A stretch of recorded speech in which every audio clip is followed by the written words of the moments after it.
복음이 고플 때 복음 한 끼. 네, 오늘도 복음 함께 오신 여러분을 주의 이름으로 환영하고 주님의 평강이 충만하기를 축복합니다. 내러티브 설교가 아이들을 죽일 수 있다. 복음이 아닌 내용을 복음처럼 위장해서 가르치면 확실하게 죽이는 게 된다. 어느 교회 학교 교사는 예배 후 공과 공부 시간에 다니엘의 성품을 본받아야 한다면서 아이들을 다그치고 있더라고요. 너희들 왜 그렇게 비굴하게 사냐? 우상에게 절하면 안 된다. 사자굴에 내려가더라도 겁먹지 마라. 세상에 당당히 맞서라. 믿음만 있으면 아무것도 아니다. 너 정말 그렇게 살래? 하나님이 그런 너희를 싫어하시는 거 알아? 계속되는 압박에 아이들이 겁먹고 있는데도 선생님은 참 당당하더라고요. 그러면서 훈계가 아니라 격려하는 거다. 그분은 수치심이 율법을 통해 도둑 고양이처럼 온다는 걸 모르고 있는 것 같습니다. 자식을 죽이거나 어린 제자를 죽이는 부모들을 보면 설교는 물론이고 역사는 진행형이지만 묵시 속에서는 완료가 보인다는 걸 전혀 모르는 경우가 많습니다. 복음은 율법이 아니라고 설명해줘도 무슨 말인지를 모르고 복음은 이야기, 내러티브가 아니라고 얘기해줘도 전혀 모릅니다. 오히려 내러티브라는 단어를 이해를 못합니다. 그게 뭐지? 이야기가 왜 나쁘지? 인간은 선천적으로 이야기를 좋아합니다. 그래서 서양에서는 대개의 부모들이 자녀가 잠들 때 이야기를 읽어줍니다. 우리나라에서도 아이가 울다가 할머니가 뚝 할매가 이야기해 줄게 그러면은 대부분 아이들이 뚝 그쳤습니다. 그만큼 인간의 이야기를 좋아합니다. 그런데 성경이 이야기로 되어 있다는 것입니다. 데이비드 웰즈의 신학실종에 이런 이야기가 나옵니다. 성경의 많은 부분이 이야기, 내러티브 형식으로 기록됐다는 것은 누구나 쉽게 알 수 있지만 이야기 형식의 중요성에 대해 잘 아는 사람은 별로 없는 것 같다. 이야기 신학자들은 이 문제점을 교정하려고 노력했지만 우리로 하여금 이야기와 또 그 이야기가 문학으로서 가능한 방법과 이야기가 지성에 영향을 미치는 방법에 더욱 주목해야 한다는 생각만 불러일으켰을 뿐이다. 내러티브 테올로지, 이야기 신학은 왜 하나님이 이스라엘의 삶에 대한 이야기, 즉 그리스도의 삶과 죽음과 부활에서 절정에 도달한 이야기를 통해 자신을 계시하려고 하셨는지를 이해하는데 우리에게 그다지 많은 도움을 주지 못했다. 이야기 신학이라는 게 있는데 그게 우리에게 계시를 이해하는데 큰 도움이 되지 못했다. 성경에서 이야기 형식의 중요성은 이야기 자체에 있는 게 아니다. 이야기 형식의 중요성은 하나님이 외부 세계에 하나님이 행하신 이야기로서 이야기에 얽힌 사건만큼이나 객관적인 진리를 제공해 준다는 데 있다. 성경 시대에 중요한 건 바로 이 객관적인 진리였으며 우리 시대에 결정적인 것도 바로 이 객관적인 진리다. 자, 진리는 두 종류가 있습니다. 객관적인 진리와 주관적인 진리가 있습니다. 주관적인 진리란 내가 진리라고 해야 진리가 되는 것이며 객관적인은 어떤 인간이 뭐라고 해도 진리인 것이 객관적인 진리입니다. 자, 성경은 객관적 진리예요. 어떤 인간이 뭐라고 논문을 수백 편을 쓰고 어떤 증거를 들이대도 인간은 성경의 진리를 조금도 훼손시키거나 가감할 수가 없습니다.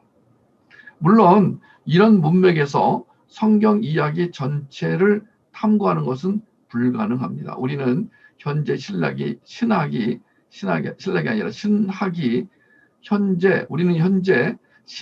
배제된 문제와 좀 더 직접적으로 관련된 이야기 측면에 우리의 관심을 돌려야 한다. 데이비드 웰즈의 이야기를 듣고 있으면 조금 문맥상 좀 어렵습니다.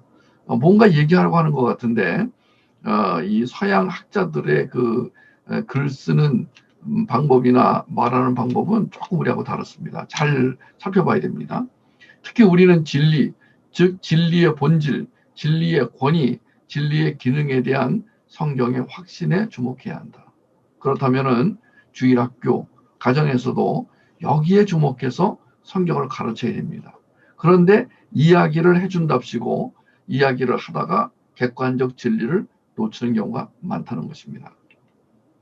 성경 저자들이 지니고 있던 진리 이해가 오늘날 우리 자신과 우리 세계에 대한 우리의 사고방식의 중심이 될 수 있는가에 대한 의문을 제기하는 사람들이 있음을 알아야 한다. 네. 우리 이 어려운 데이비드 웰즈의 신학실종을 지금 형제들이 공부하면서 좀 머리가 많이 빠지고 있습니다. 그런데 이 신학실종을 이해하고 나면은요, 다른 책들은 쉽게 이해가 될 거라고 생각이 들고, 이 신학실종을 중심으로 해서 우리가 가지고 있는 문제점이 무엇인가, 우리가 하지 말아야 할 실수는 무엇인가, 이런 것들을 파악할 수 있게 되는 이점이 있습니다. 그래서 공부합니다. 웰즈는 비트겐슈타인, 하이데거, 촘스키 같은 사람의 이름을 들며 역사 속에서 얼마나 많은 사람들이 성경의 객관적 진리에 대해 공격해 왔는가를 밝혔습니다. 한마디로 성경이 이야기 형태로 되어 있다는 것은 객관적 진리를 믿는 사람에게는 재미있고 유익합니다. 그렇지만 신학을 잃어버린 사람들에게는 한낱 이야기로서 존재할 뿐이라는 것입니다. 그러니까 성경을 많이 읽어도, 성경을 많이 받아 써도, 성경을 많이 암송을 해도 이야기에 머물러 있는 한 문제가 발생한다는 것입니다. 객관적 진리를 파악하지 못하고 이야기에 머물러 있는 한, 성경이 이야기로 머물러 있는 한 진리에 가까이 갈 수가 없다는 것이죠. 더 심각한 건 교회 학교에서 아이들을 가르치는 교사나 부모들이 성경을 이야기 형태로 이해시키려 하기 때문에 자주 객관적 진리에서 벗어나게 된다는 점입니다. 특히 교회 학교가 더 심합니다. 왜냐하면 아이들에게 그 성경 이야기를 들려주고자 하는 목적을 가지고 재미있게 거기다 각색까지 해가지고 거기다가 온갖 제수처를 써가면서 성경이 말하고 있지 않는 부분을 덧붙여가지고 소위 야사라든가 그 뒷이야기까지도 포함해가지고 성경을 그 각색하는 분들이 많으세요. 사실 성경의 저자들, 즉 선지자와 사도들은 하나님의 계시가 진리라는 것을 확신한 사람들이었고요. 그 계시를 전달하는 전달자였고 후원자이기도 했습니다. 하나님의 계시는 단지 그들에게만, 그들의 시대에서만 개략적으로만 진리가 아니었습니다. 하나님의 계시는 보편적으로, 절대적으로, 지속적으로 진리였습니다.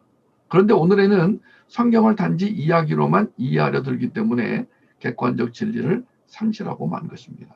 그러면 이제 교회에 온 아이들을 죽일 수 있게 됩니다. 설마 뭐 죽이려고 마음을 먹였겠습니까마는 영적으로 역동성을 발휘할 수가 없는, 복음을 제대로 먹지 못할 때는 영적으로 역동성을 발휘하며 살 수가 없다는 것입니다. 죽었다는 것은. 심각한 것은 이런 일이 교회 안, 특히 교회 학교 안에서 비일비재하게 일어난다고 저는 보고 있습니다. 신학을 잃어버리고 이야기에 집중하고 있는 사람들은 다니엘 이야기에서 사자굴밖에 찾아내지 못합니다. 만약 다니엘이 목표라면 사자굴이 있어야 하는데 지금은 사자의 방법이 아니라 여우의 방법으로 대적이 공격하는 시대 아닙니까? 웰즈가 그렇게 동역하기를 좋아하는 오스기니스의 무덤 파괴 작전에 보면은 오히려 지금 우리에게 다가오는 것은 사자의 방법이 아니라 여우의 방법이다. 지금은 1917년이나 벨사살 왕 통치하에 바벨론이 아니라는 것입니다. 1917년에 뭐가 일어났어요? 제1차 세계대전이 일어났죠. 1917년 이 영화가 그 해에 아카데미상을 받을 줄 알았어요.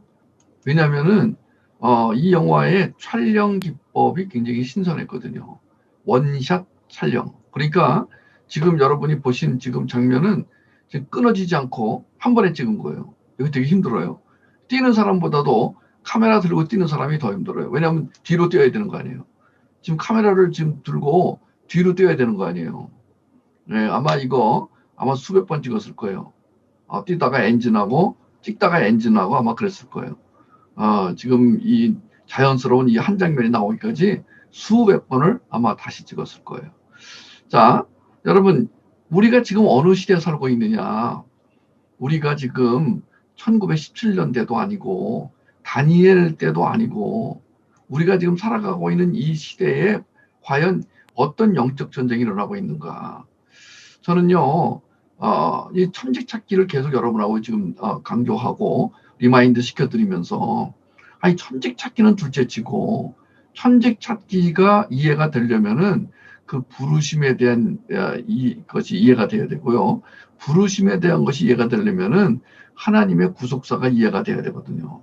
하나님의 작정하심과 예정하심이 이해가 돼야 되거든요. 그러니까 우리가 성경을 가르치고 복음을 먹인다라고 할 때 어떤 순서로 어떤 과정으로 복음을 먹여야 되는가가 있어야 되는데 그냥 성경을 하나의 이야기로 그래서 그 이야기 형태로 되어 있는 내러티브를 들려줌으로 말미암아 성경에 이런 내용이 있구나는 알지만은 그 성경에 계시된 하나님의 계획, 하나님의 뜻, 하나님의 의미, 하나님의 능력에는 초점을 맞추지 못한다는 거예요.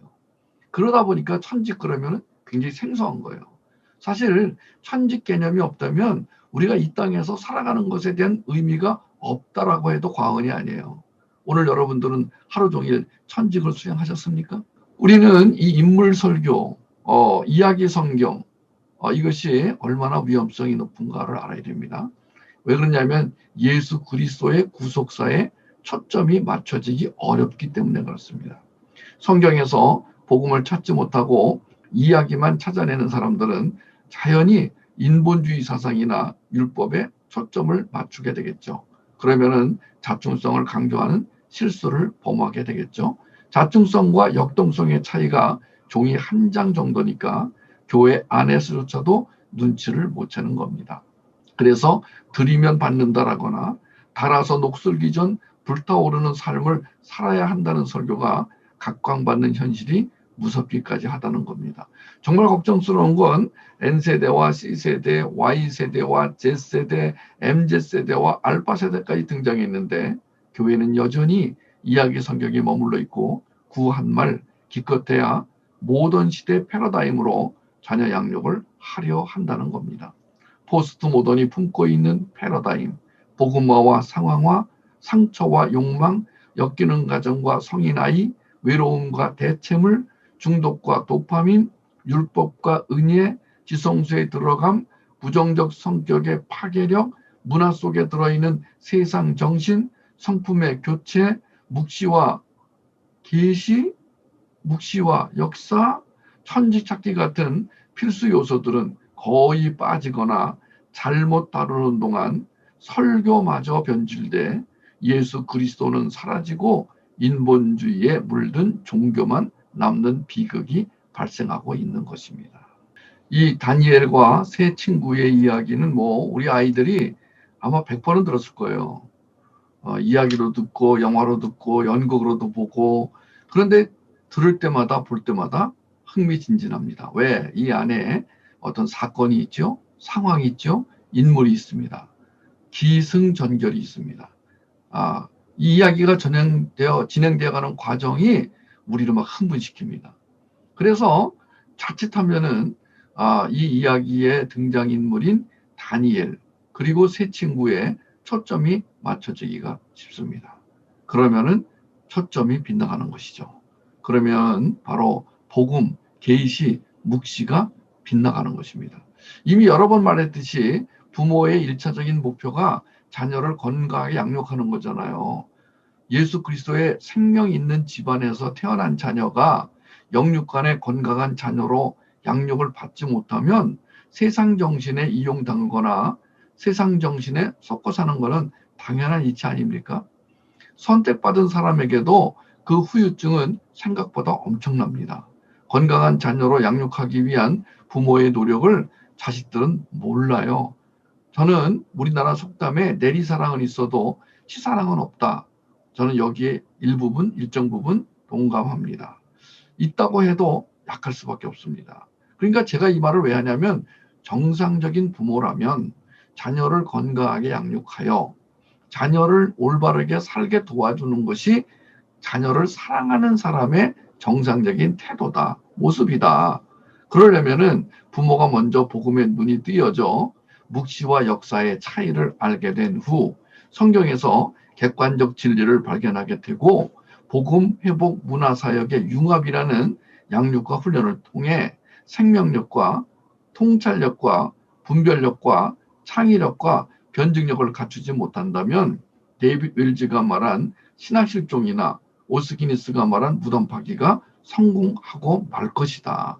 불길하지만 그래서는 안 되지만 그러지 않기를 바라지만 그렇게 될 가능성이 매우 높다는 거예요. 슬프게도 벌써 그런 조짐이 일어나고 있습니다. 데이빗 웰즈의 예언이 드디어 우리나라에서도 일어나고 있다고 저는 확신합니다. 문제는 또 있어요. 기도 학교는 많은데 천직 찾기 학교는 없고 성품 학교는 많은데 회복 학교 없는 게 매우 아쉽다는 거예요. 성경 공부는 있는데 복음 공부가 없다는 것도 아슬아슬합니다. 조직 신학은 있는데 실천 신학이 없다면 이론으로 먹고 사는 사람만 신나겠죠. 자, 이 천직 찾기는 이론에서 나오는 게 아니에요. 우리 삶과 연관된 거거든요. 저는 이 천직 찾기가 정말 중요하다. 그런데 천직 찾기는커녕 직업 찾기조차 없다면 부르심의 의미나 하나님 나라 의미를 모르게 되는데도 교회 어른들이 천하태평이라는 겁니다. 이렇게 말하죠. 어쩌겠어요. 세상이 그런 걸. 그런 말 들을 때마다 오 마이 땡땡땡입니다. 천직에 대하여 말한다는 건 부르심에 대하여 말한다는 것이다. 잊지 마시기 바라요. 부르시는 하나님에 대하여 말한다는 것이다. 이 말도 잊지 마시기를 바랍니다. 로마서 11장 29절 다 같이 크게 읽을까요? 하나님의 은사와 부르심에는 후회하심이 없느니라. 자, 부르심과 은사를 같이 썼어요. 그러니까 은사와 부르심은 같이 갑니다. 재능과 은사도 같이 갑니다.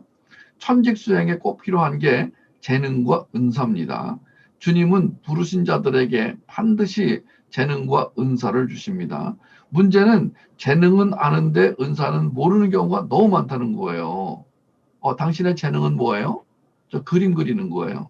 줄넘기 하는 거예요. 저는요, 노래를 잘 불러요. 그래요? 그럼 은사는 뭐예요?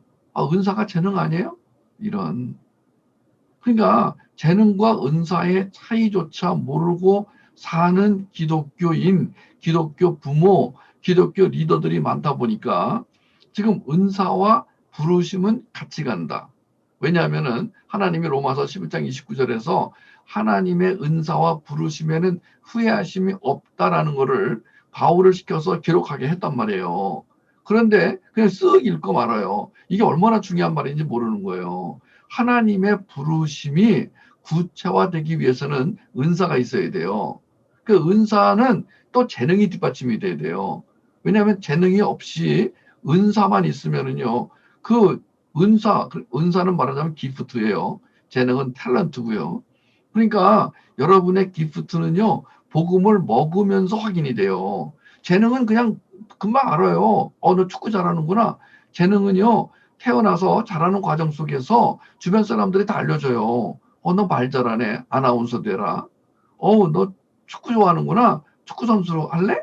예. 너 정치가 되라. 너 과학자 되라. 이런 본인이 가만히 있어도 주변 사람들이 찾아주게 돼 있어요. 요즘에는요, 학교 교육 자체가 재능을 발견하고 찾아주는 그런 중심으로 가기 때문에 나의 재능이 무엇이다는 별 노력 안 하고도 알 수 있어요.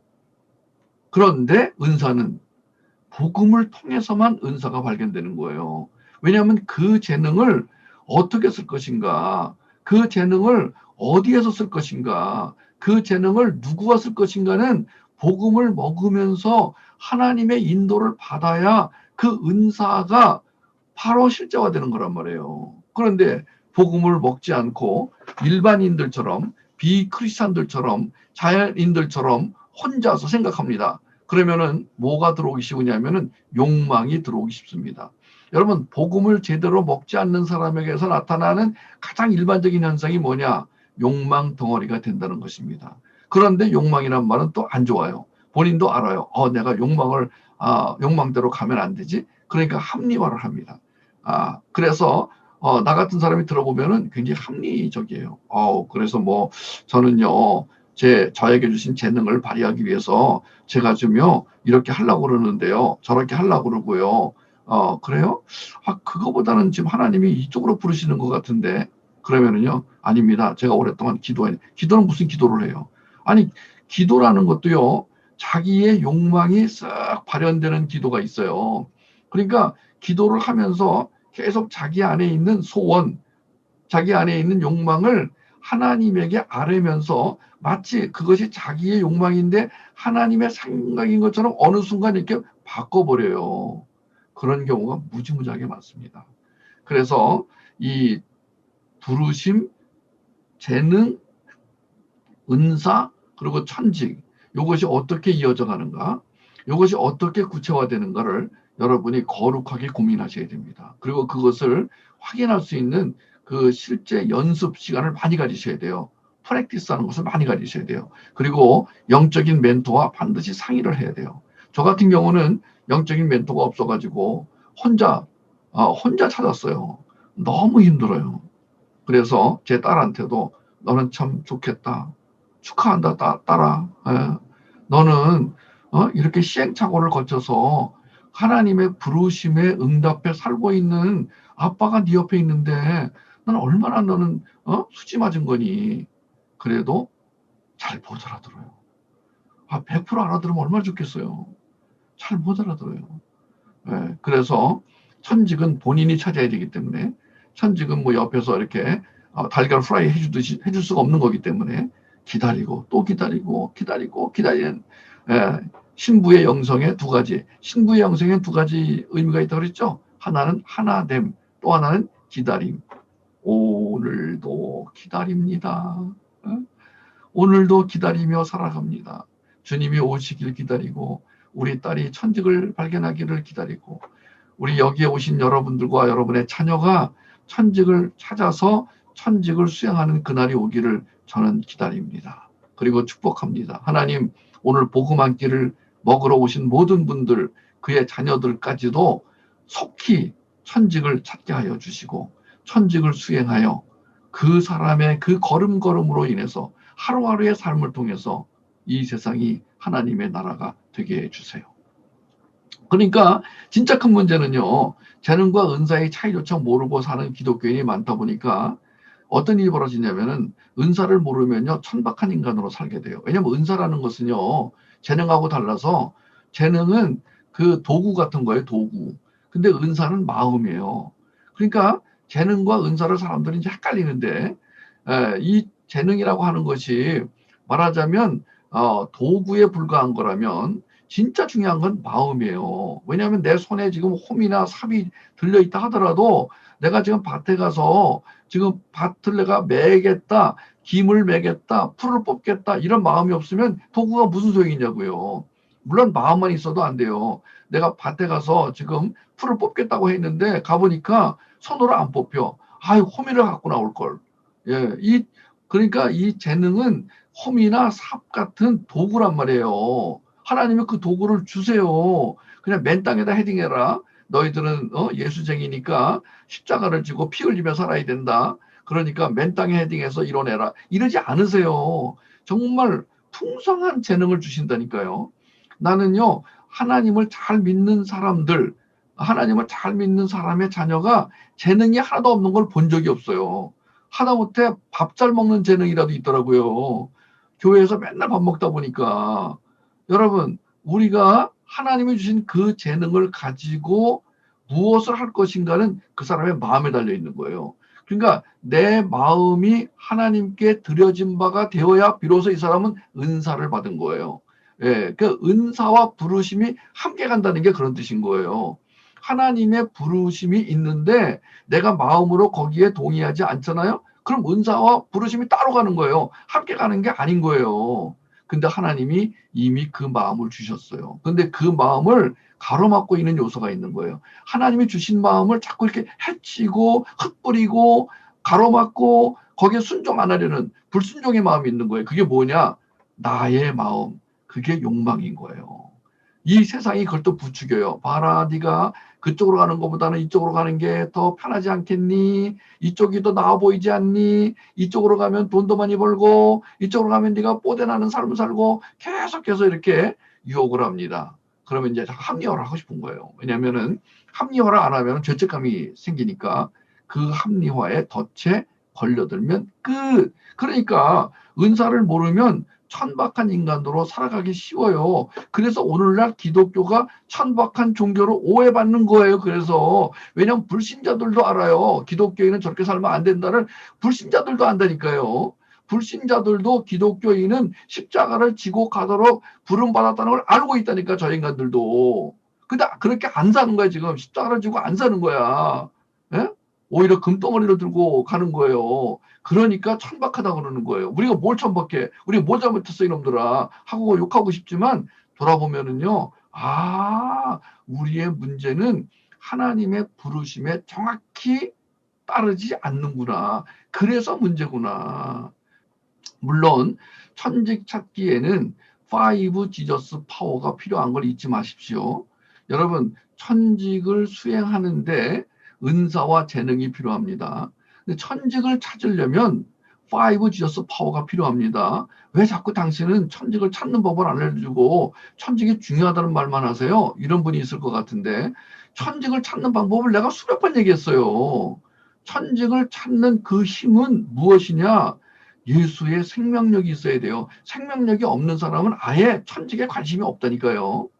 아니, 천직이라는 것은 욕망을 다 벗겨내는 건데, 아니 어떻게 욕망 덩어리가 그 욕망을 다 벗겨내? 자기 힘으로 안 된다니까요. 욕망이 뭔지 아세요? 내 뜻대로 살려고 하는 거, 내 마음대로 살려고 하는 거, 내가 좋은 대로 살려고 하는 거. 예? 방탄소년단이 맨날 말하는 love yourself. 예? 네 맘대로 해. 이게 말하자면 지금 오늘날 무수히 많은 사람들이 그렇게 강조하는 거, 그게 욕망이라니까요. 그런데 하나님은 그리 가면 안 된다. 이리 오너라 그러는데 싫어요. 자, 여기서 천박한 것이 나타나는 거예요. 그러면은 예수님의 생명력으로 자, 천직을 찾을 수 있다고요? 예스. 그럼 생명력만 필요하나요? 아니, 그 안에 들어있는 통찰력이 있어야 쫙 살펴보고 그래, 이 시대에는 하나님이 나를 이리로 부르시는구나. 근데 보니까 여기에는 월급도 적고 다른 사람에 비해서 고생을 많이 해야 돼. 그런데 주님은 이리로 가라고 하시는구나. 그러면 제가 갈 테니까 능력을 주세요. 물론 너는 혼자 가는 게 아니란다. 네가 그 길이 험해 보이지만은 네가 행복한 게 뭐냐면 내가 같이 가기 때문에 너는 행복한 거야. 네가 왜 든든한 줄 아니? 내가 같이 가주기 때문인 거야. 5 지저스 파워. 예. 천직을 모르면 부르심도 모릅니다. 천직 없이 하나님 나라 완성을 한다는 건 언감생심입니다. 천직 찾기도 안 가르쳐주면서 하나님 나라를 설교하는 분들은 하나님 나라 개념에 문제가 있다고 저는 봅니다. 천직 개념은커녕 in the world but not of the world라는 문장의 의미조차 모르는 사람이 교회 학교 교사가 되고 자녀 양육하는 부모가 된다면 이거야말로 기막힌 일이 아닐 수가 없죠.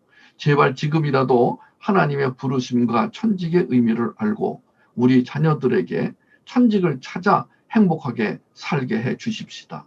만약 오늘 복음 읽기를 듣는 분이 이건 내 문제야. 나는 자식도 없고 내가 정말 나부터 천직을 찾아야 돼. 그러기를 바랍니다. 천직을 찾기 전까지 당신의 삶은 안식이 없습니다. 분명히 말합니다. 한 번 더 말합니다. 천직을 찾기까지 당신은 안식이 없을 것입니다. 하나님의 부르심에 맞지 않는 삶을 사는데 행복하다면 스스로 속고 있는 거라고 친절히 알려주십시다.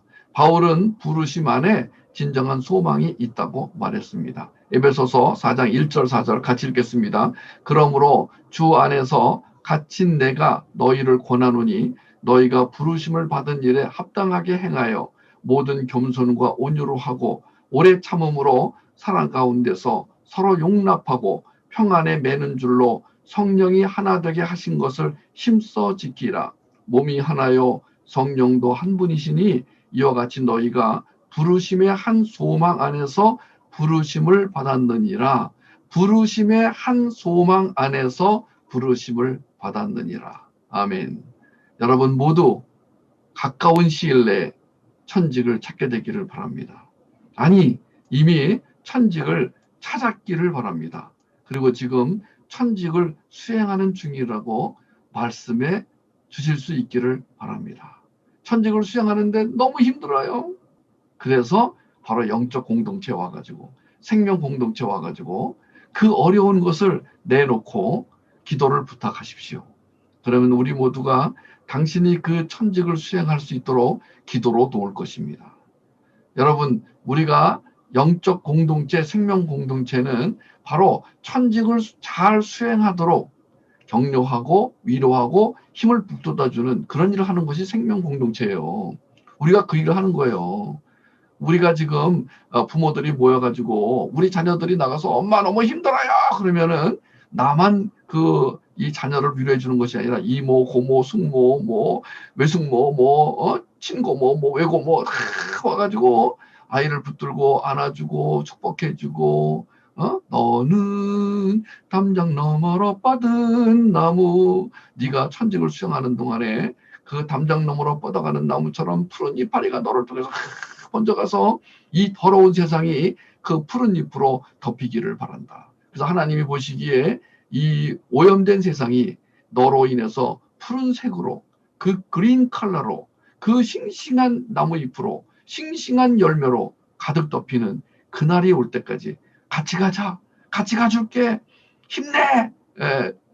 우리 모두가 천직을 수행하러 떠나는 자녀들 또는 가족을 위해서 박수를 쳐주고 천직을 수행하고 돌아온 가족을 위해서 박수를 쳐주고 웰컴해주고 기도해주고 축복성 불러주는 거예요.